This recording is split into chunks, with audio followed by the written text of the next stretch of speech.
Hello and welcome back to TST. If you're new to the channel, tap on the subscription button and press the notification bell so you can receive news and updates that you can rely on daily. Obama makes an endorsement, but it's not for Joe Biden. Of course.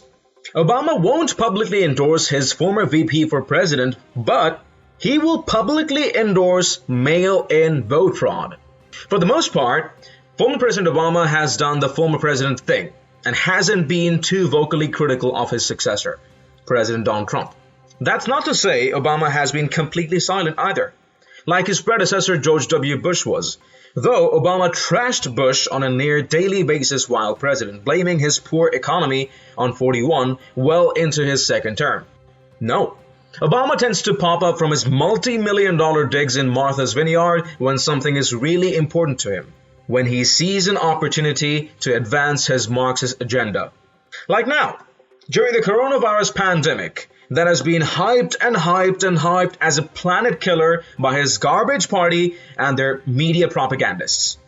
The former president came out and formally endorsed Democratic efforts to nationalize California-style ballot harvesting and mail-in vote fraud, using the alleged danger of the COVID-19 virus as justification. In retweeting a story from NPR claiming virus could change who votes and how, Obama said that everyone has a right to vote safely. Obama then employed another Marxist technique by saying we shouldn't allow anyone to politicize the virus to harm our democracy, while he is politicizing the virus to harm our democracy by calling for mail-in vote fraud.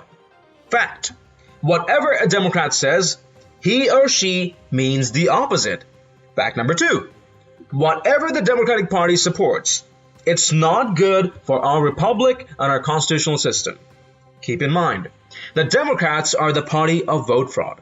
They oppose voter ID laws, but supported a law requiring even 27-year-olds to show an ID before buying a pack of cigarettes. And yet, you can be a U.S. representative at age 25. The only reason why California Democrats passed ballot harvesting was so they could steal elections, period. They know they can't always win nationally or even locally on their ideas of Marxist socialism. Bernie Sanders' second failed presidential campaign proved this. And is the concept of ballot harvesting vote fraud? You be the judge. Red State notes, in 2016, ballot harvesting was legalized in California. A party volunteer collects the paper ballots, absentee ballots, from voters who are unable or do not wish to vote in person and then delivers these ballots to a precinct. The opportunity to commit fraud with this practice is immense. In 2018, Democrats flipped several House seats in what had once been the Republican stronghold of Orange County, from red to blue. Then House Speaker Paul Ryan, a Republican from Wisconsin, said, "What happened in California defies logic." The Federalist adds, in Orange County, an estimated 250,000 harvested ballots were reportedly dropped off on Election Day alone. County Republican Chairman Fred Whitaker claimed the 2016 law directly caused the switch from being ahead on election night to losing 2 weeks later. One interaction caught by a Santa Clarita family's doorbell camera suggested how harvesting can work in practice. A harvester, identifying herself as Lulu, asks for brandy and says she is there to collect her ballot, explaining that there is this new service, but only to people who are supporting the Democratic Party. Lulu could actually have been Alexandria Ocasio-Cortez in disguise, but that's another story. Tom Fitton, the founder and president of Judicial Watch, tweeted that the left's vote-by-mail abuse would blow up clean elections in November.